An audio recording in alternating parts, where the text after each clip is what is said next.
All right, so let's get started here. We're going to pick up where we left off last time, talking about these electrophilic aromatic substitution reactions. All right, so everybody, let's take a second.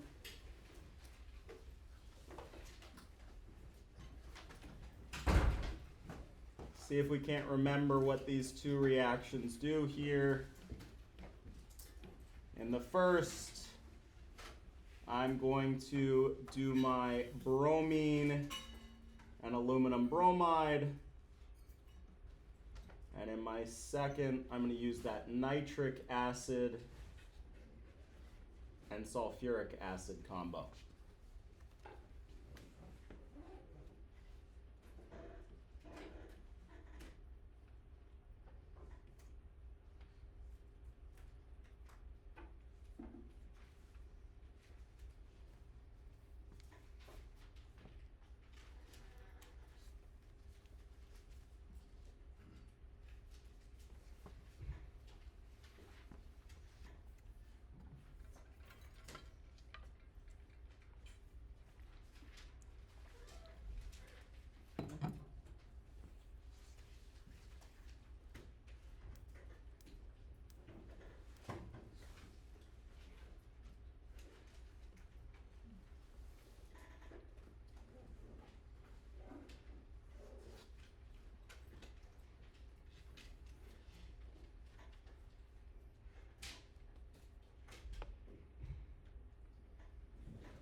All right, so in this first reaction, what am I putting on? So to be clear, right, the whole shtick about benzene is it's never going to break its aromaticity. So all of these reactions are just substituting one of the hydrogens on that benzene ring for something else.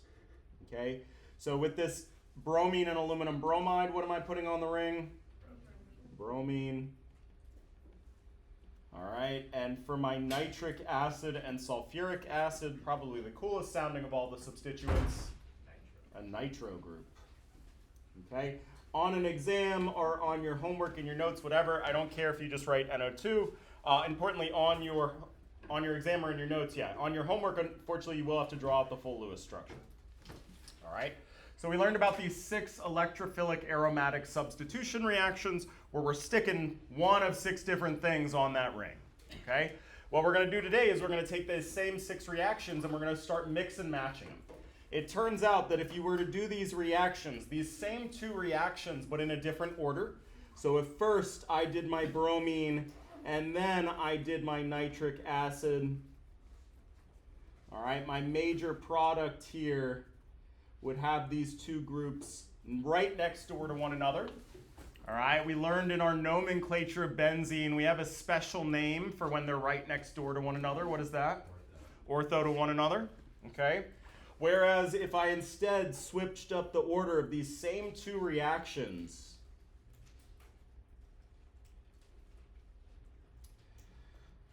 and did my bromination reaction second, now they'd be one removed from one another. And we have a special name for that position, meta to one another, okay? So the order in which we perform these reactions is going to be really important here. All right, so why is that? Okay, certain groups that we put on this benzene ring are what are called electron donating groups.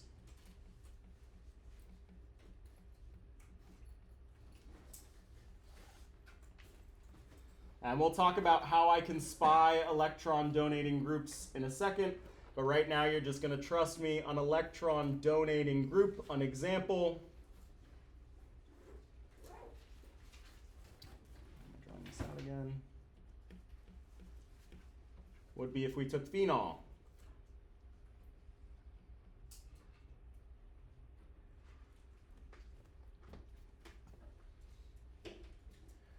right, phenol has these lone pairs located right next door to our ring.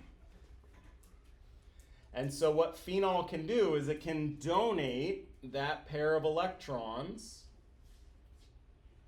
into that benzene ring.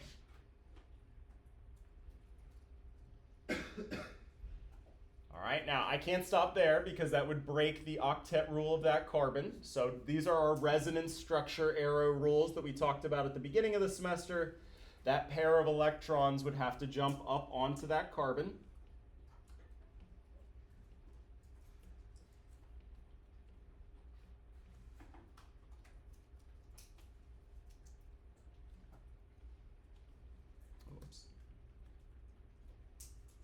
Leaving it with this lone pair and a negative charge.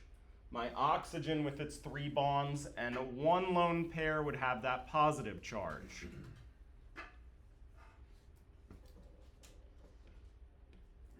All right, so these two structures right here are in resonance with one another. All right, we call these structures, anytime you can draw multiple structures, resonance structures, they're called resonance contributors. Which one of these resonance contributors is going to be the most stable? The one on the left or the one on the right? Right, the one on the left that doesn't have a positive and a negative charge, okay? You know, that's very much so true. This is by far the most stable resonance structure of phenol, but what's always true about these resonance contributors is just because they're unstable doesn't mean they don't matter, all right? Good advice for life too. Okay? But these unstable resonance contributors, they actually contribute quite a bit to the chemistry of those molecules. And it's not quite done there. We can have this lone pair bounce all the way around this ring. So it can come over and to this carbon, kick this lone pair up here.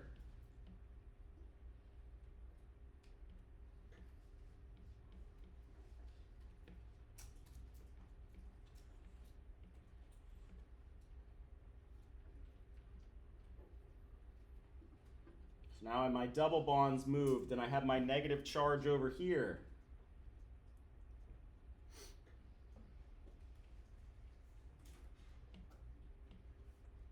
All right, we can even make one more jump. See if you can't predict what that last jump would be in our resonance structures here.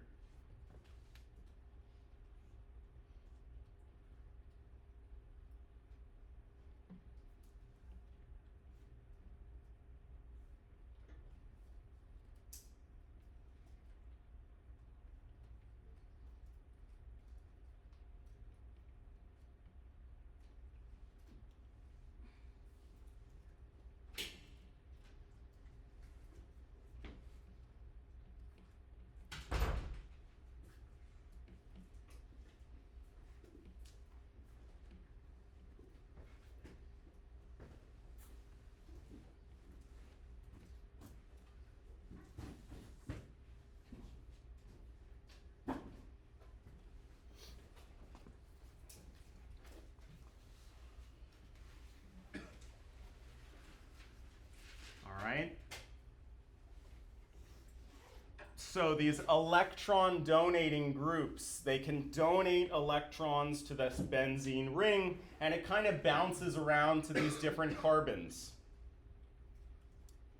All right? Let's note that that negative charge, it doesn't bounce around to all of the carbons in my phenol. We have this position right next door. We have this position on the opposite side of the ring. And then we have this one next door on the other side here. All right, that's where my negative charge has been distributed from that electron donating group. All right, and this helps to explain the directing effects of this OH group, because what role does benzene play in these electrophilic aromatic substitution reactions? The nucleophile or the electrophile? The nucleophile. And what is a nucleophile? Electron rich or electron poor? Electron rich, right? The nucleophile has a bunch of electron density. That's why it does the attacking to something that doesn't have a lot of electron density. And so what this electron donating group does is it puts extra electron density on certain carbons, making them even better nucleophiles. All right? So these electron donating groups are and what are these two positions that we see up here colored? Ortho and para. All right? So these electron donating groups, we call them ortho para directors. All right? And that's because they make those ortho para carbons better nucleophiles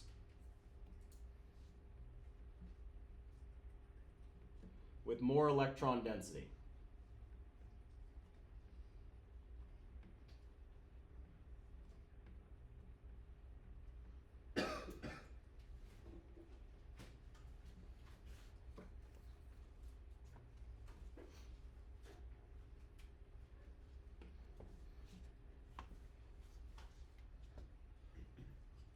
Okay, so if we have an electron donating group, it is going to be an orthopara director. It's going to direct incoming substituents to this orthopara position.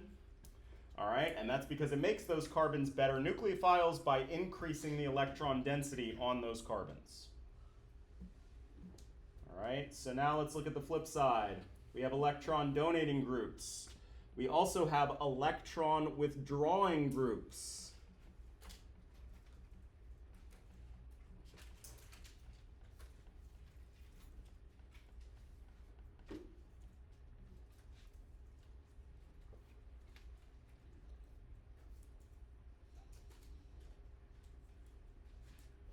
An example of an electron withdrawing group would be a carbonyl group. So if we had benzaldehyde, for example.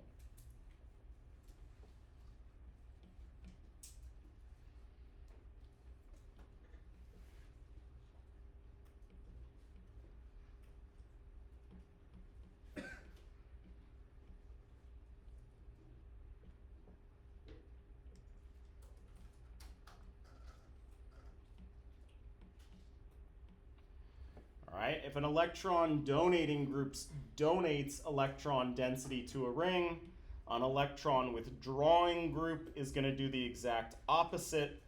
So this is going to pull electron density away from that ring. So we can draw a resonance structure demonstrating this electron withdrawing ability of that carbonyl group. Pulls that pair of electrons out of that ring.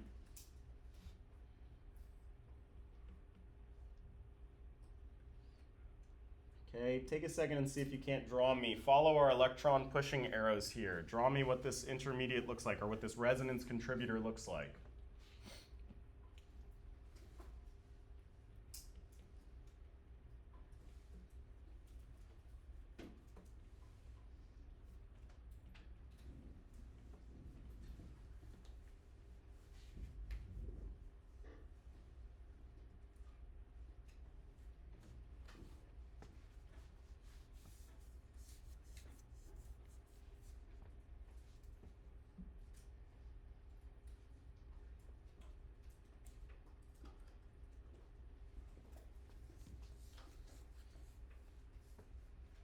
All right, and I gotta be good with my charges here. This oxygen now has 1 bond and 3 lone pairs.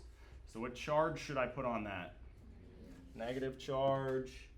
And what about, what else? Now we need to balance our charges here. We started out neutral, so it's gotta be a positive charge here somewhere. Where's that positive charge? Carbon. My carbocation, right? That carbon that got that pair of electrons taken away from it.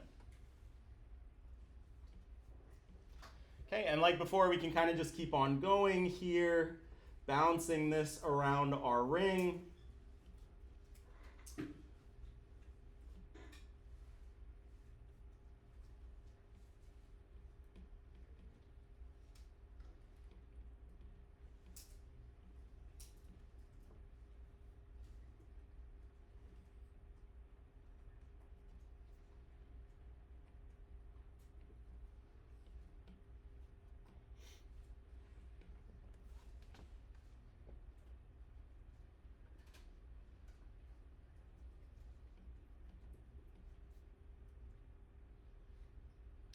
and then our last jump here puts it on that final carbon.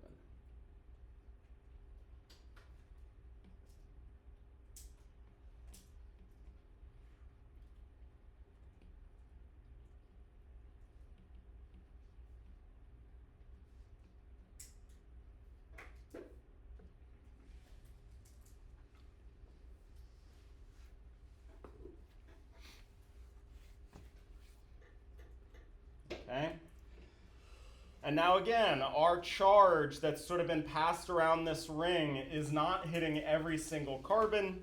It's again hitting these ortho para positions, right? But is it giving those ortho para positions more electron density or less electron density?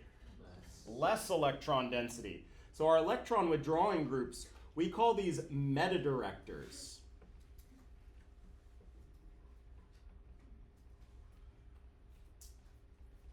And they're metadirectors because they make those ortho and para positions worse nucleophiles.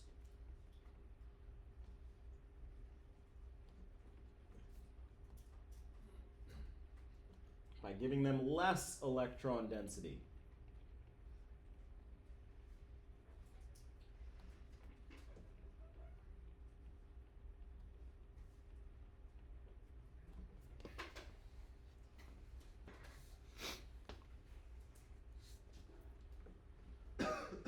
All right. One thing that we're also going to add here is since our electron donating groups make benzene a better nucleophile by giving it more electron density, these will react faster than benzene. All right, than if we had just like a naked benzene ring with nothing on it. And on the flip side, what do we think about our metadirectors? Yeah, they're going to react slower. They're worse nucleophiles. So these react slower than benzene.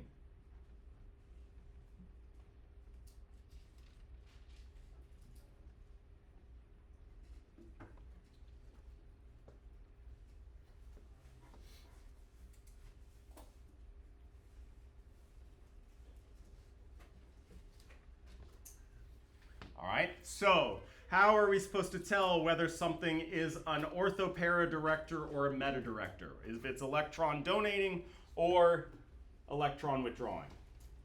All right, so electron donating groups. How do we spy orthopara versus metadirecting?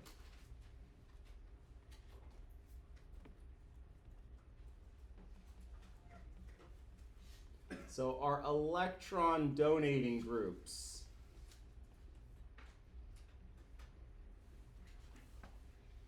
All right, I'll show you this sort of master cheat sheet that we have, but importantly, when you come across something, you want to be able to classify it as either electron donating or electron withdrawing. I guess we can sort of skip the formality. Electron donating, I'm talking orthopara directing.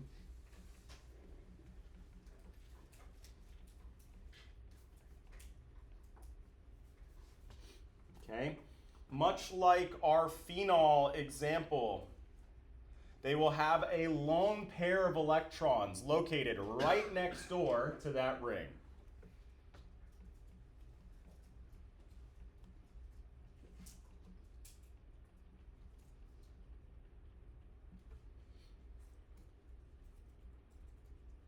All right, so our example that we used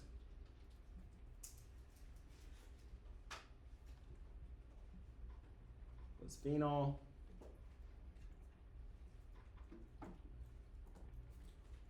Okay, or, and these are not nearly as strong, and we'll talk about strength here in a second, but also electron donating groups, orthopara directors, are just alkyl groups. What do I mean by alkyl group?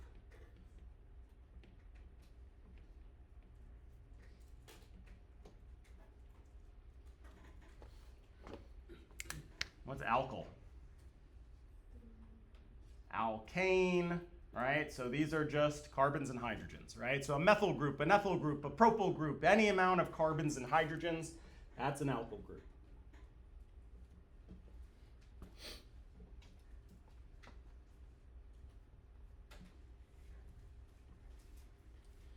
All right, so if it doesn't fall into one of those two categories, you can assume it is a meta-directing or an electron withdrawing group. All right, so let's try to put this into practice here based on what we just learned. Okay, let's take our benzene ring. Let me just grab one of these.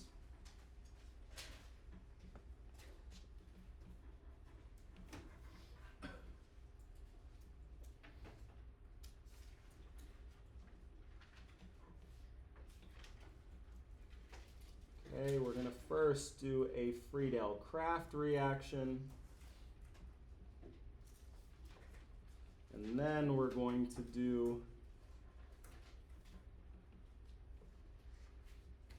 a sulfonation reaction. We'll do that fuming H2SO4.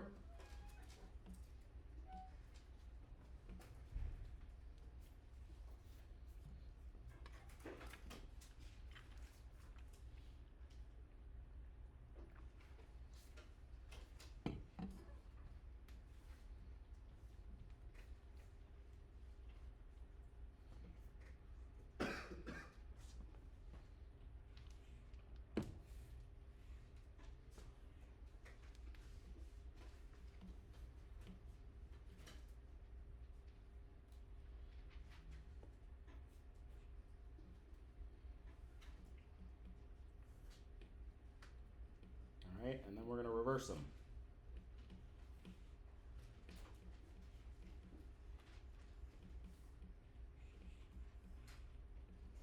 Okay, so take a second and see if you can't predict the products of these two sets of reactions here.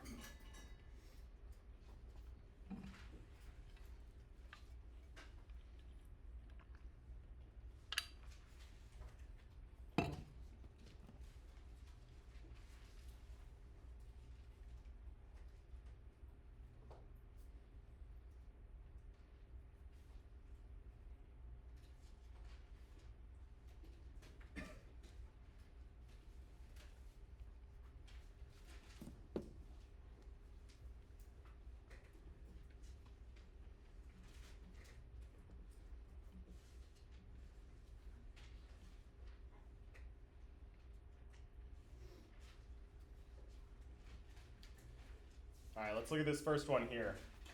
What is these Friedel-Crafts alkylation reactions going to stick on that ring?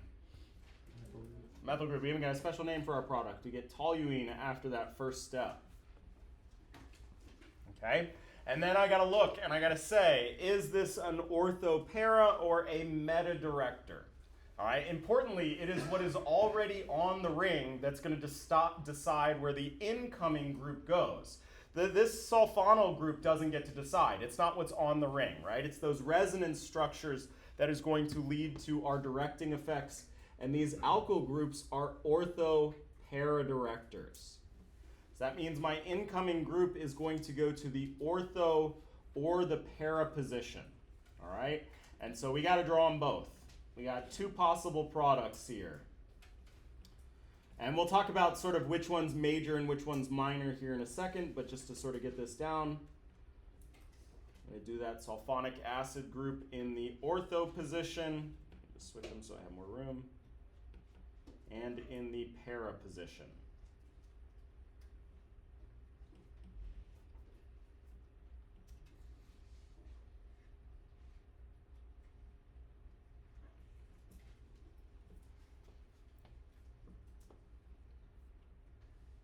So this is the para product, this is the ortho product.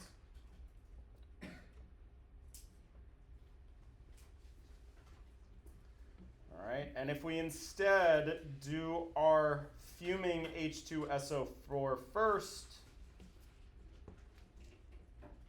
all right, that sulfur has no lone pairs, it's not an alkyl group, so this would be a meta-director, meaning that that incoming substituent that alkyl group would be put in the meta position.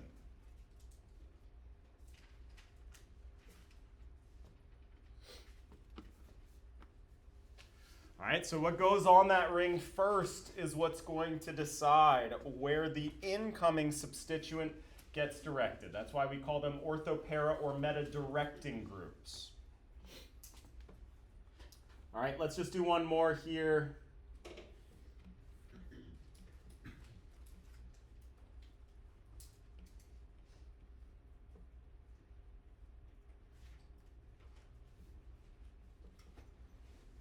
We'll do our other Friedel-Crafts reaction. This one's an alkylation reaction. An acylation reaction, sorry.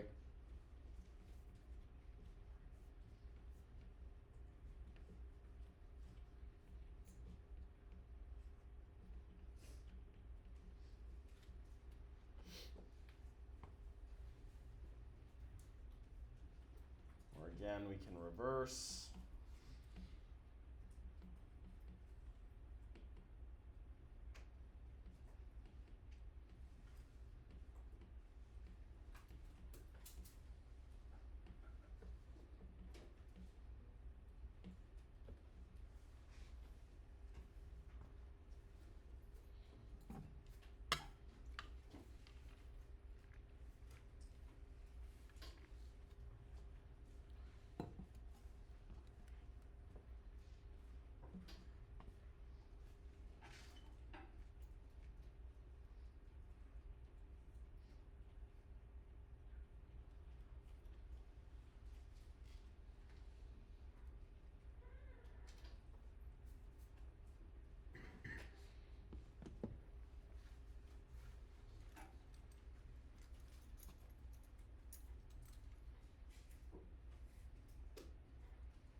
All right, so this first one, remember we're going to replace that chlorine with our benzene ring. All right, so that carbonyl carbon becomes attached to benzene. And would this be an orthopara or a meta-director on that ring after that first step? That would be a meta-directing. That carbonyl group we demonstrated can withdraw electron density, so that chlorine is going to be directed to the meta position. If instead we did the first reaction first, our chlorination reaction.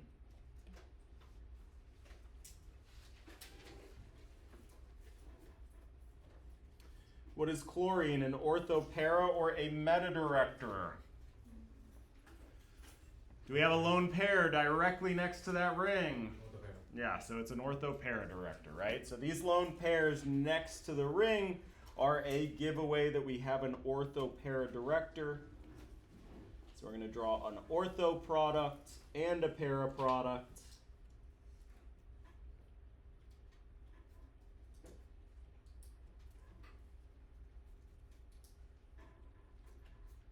Make sure we got our correct number of carbons. Cool.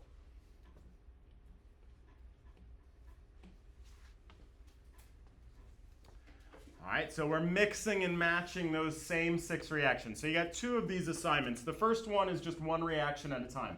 Kind of the intention is that you do that over and over and over again until you've got these reactions down pat. Because then we're going to start mixing and matching them, right? And that's kind of the hard part of this chapter, is being able to identify whether we have a meta-director, as in the first example, or an ortho-para director on that ring first, as in our second example. Okay, so we got these 2 products, this ortho and this para product. So let's talk about major and minor products here for ortho and para.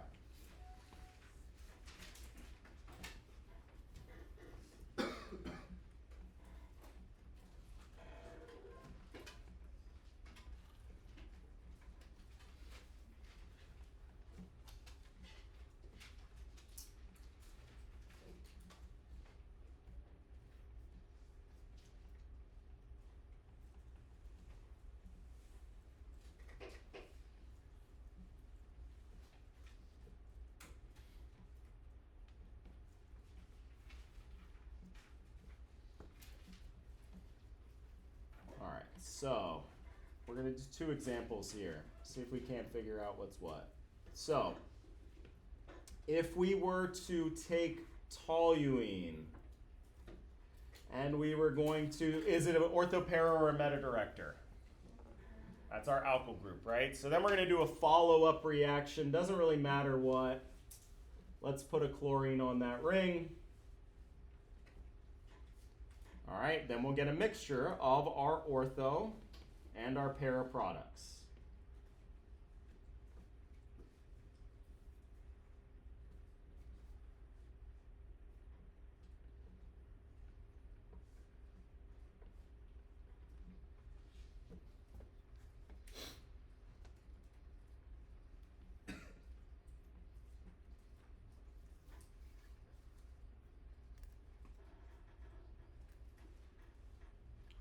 So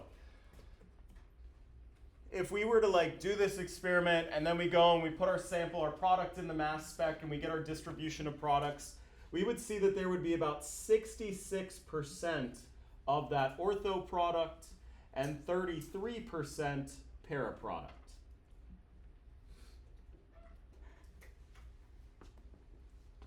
All right. So why might that be? Why might the ortho product be more favorable than the para product? All right, let's label here. We have our ortho position. And we have our para position. All right, why would we get more ortho product than para product, looking at that starting reactant there? In fact, we get twice as much ortho product as para product. Why is that? Because we have 2 positions. Actually, we have twice as many ortho positions as we do para positions. So it's kind of just a crapshoot in terms of you roll the dice, which one are you going to get? You're twice as likely to get an ortho position than a para position. Okay?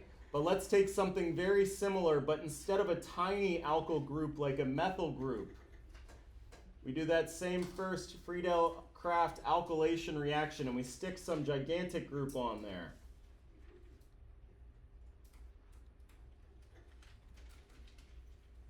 Right, some big bulky group. We would get the same sort of products here. It's our same ortho-para director.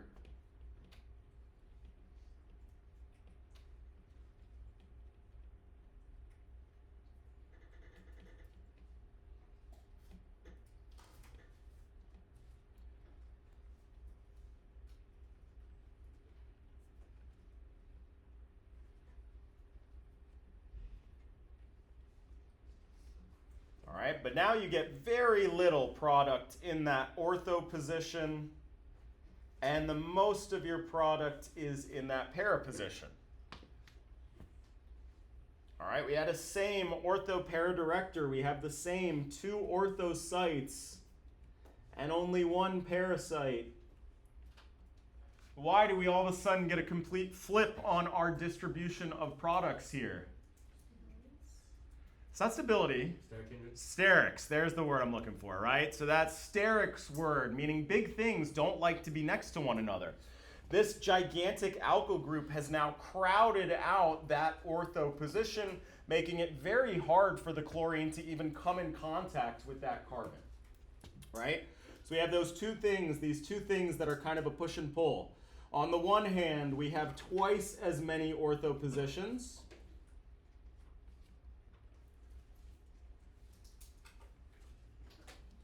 All right, but we also have this possibility of steric hindrance of that ortho position.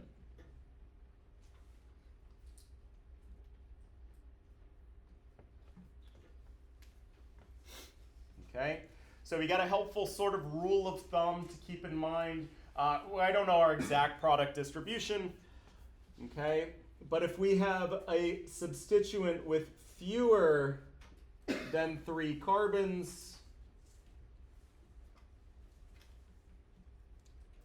all right, our major product will be that ortho product. I didn't do the fewer sign, I did the greater sign, my bad. Fewer than 3 carbons, then that twice as many ortho positions is what dominates, so our ortho product is major. If we have more than 3 carbons, 3 or more carbons, then the steric hindrance effect dominates, and our major product is that para product.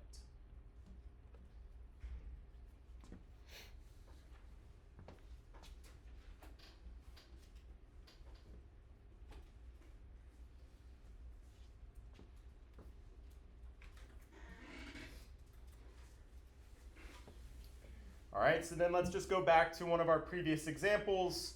I want you to take a second with that first example and label your major and your minor product in that reaction.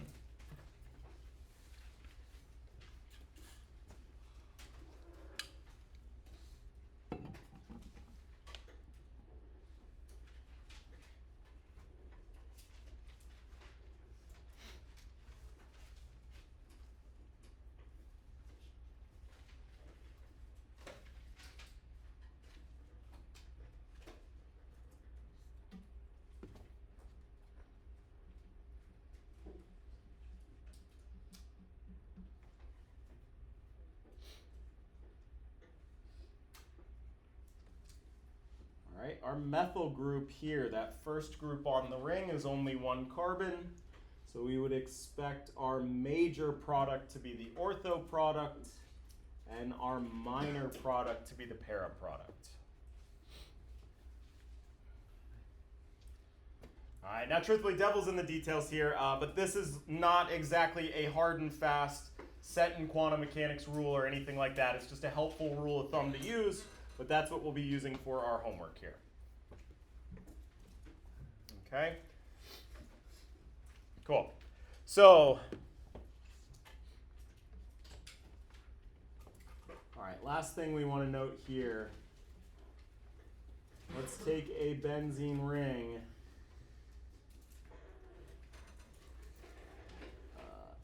Let's do this.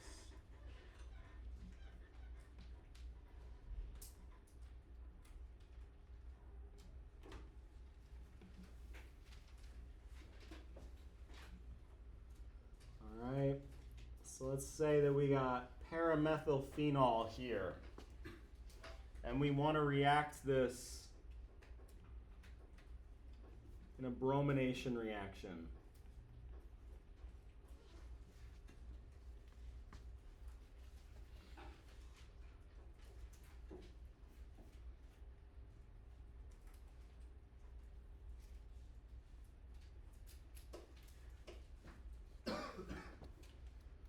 Okay.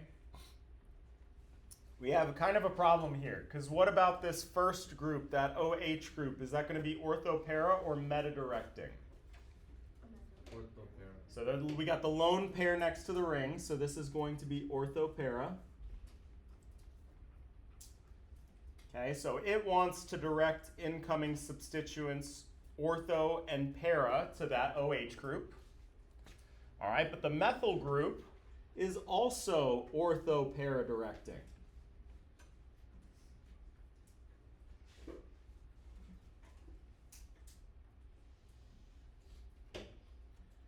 So it wants to direct the incoming substituent to groups ortho and para to it. Now, two of those sites, the para sites, are occupied, so we're going to get rid of those. We have this conflict here. All right, the OH group wants to put the incoming group right next to it.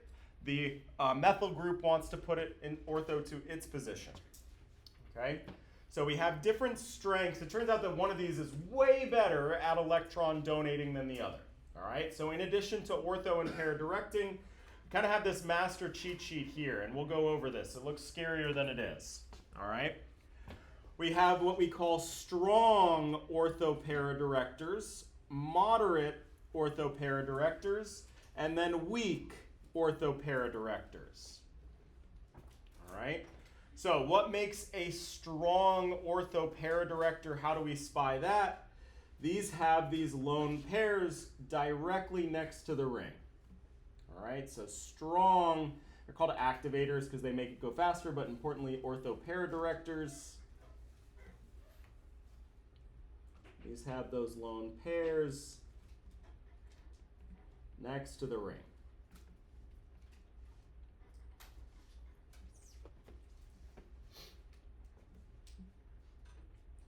So that could be an oxygen or a nitrogen, one of those heteroatoms that contains a lone pair directly next to that ring. And now let's compare this then to our moderate ortho-para directors.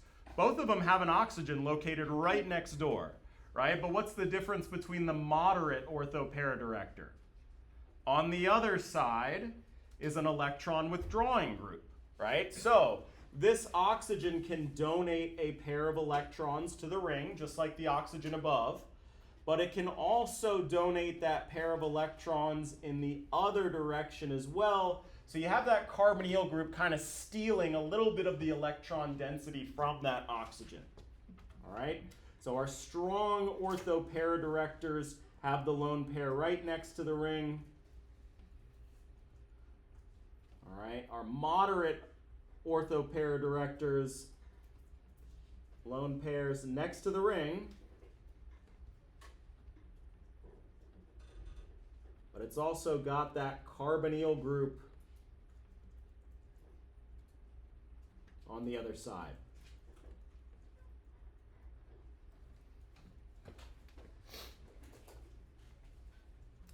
Right, so this is this common feature of all of our moderate ortho-para directors. Yes, they have a lone pair located right next to the ring that can donate electrons. They just also have a group on the other side stealing some of that electron density away. Our weak ortho-para directors are our alkyl groups. They don't actually have any lone pairs to donate. They kind of help stabilize those positions through some weird quantum mechanical effect called not conjugation, crap. I don't remember, it starts with a C. Anyways, it's some weird like orbital stabilization thing. To be honest, I don't quite get it either. But we're just gonna call those our weak ortho-para directors. Those are our alkyl groups.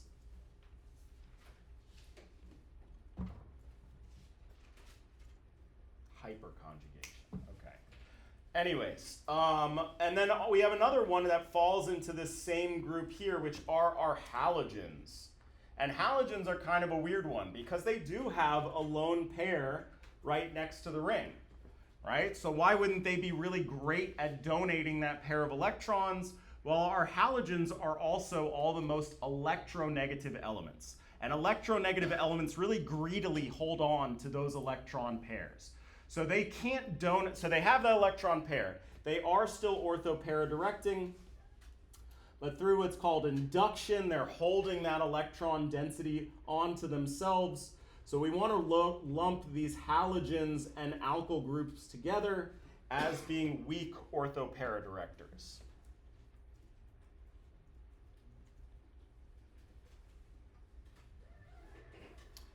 All right, then we get into our metadirectors here. Our moderate metadirectors also have this very common feature of that carbonyl group located right next door to the ring. All right, so moderate metadirectors. Carbonyl next to the ring.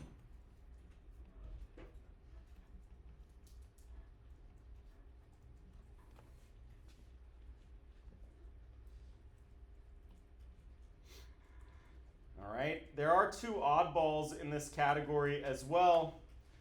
We haven't talked much about these nitrile groups, but they are often lumped into the same group as carbonyls. They behave very similar because you have this carbon with this high order bond to this more electronegative element. It's just nitrogen instead of oxygen.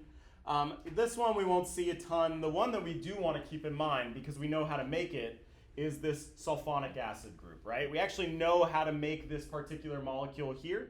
So it's important to note that this is a moderate metadirector. All right, so carbonyl next to ring, or that sulfonic acid group.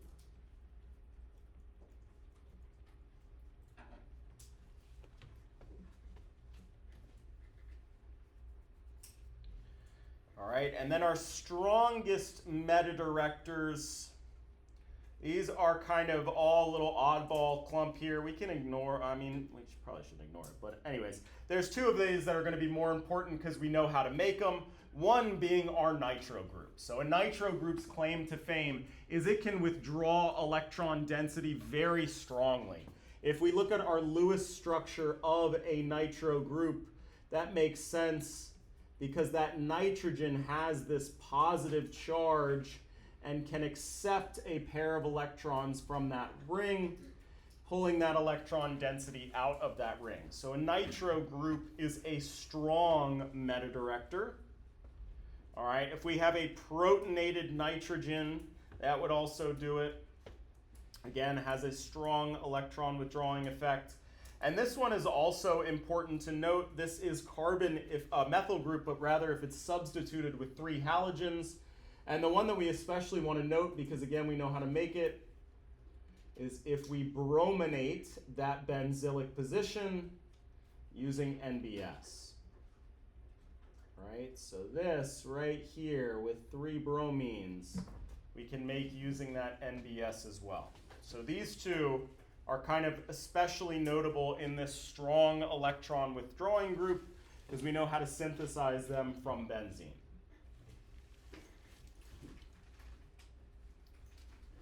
All right, so we have, and we can sort of just note if you want to take a picture or whatever, or it'll be posted on our lecture videos.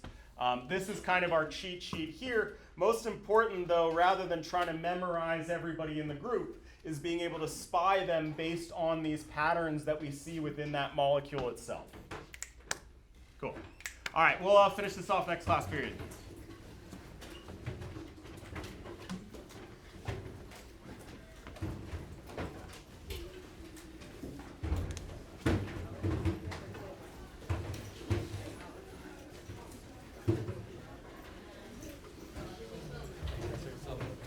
The exam is next week, right? I was just wondering, like, what it would look like. Is it like mostly multiple choice? I'll send out an announcement, but it's going to be a little bit of both. There will be a multiple choice section and a short answer section. Okay. But I was going to post an announcement with like a little sample of what you can expect. Okay. All right. Thank you. Yep.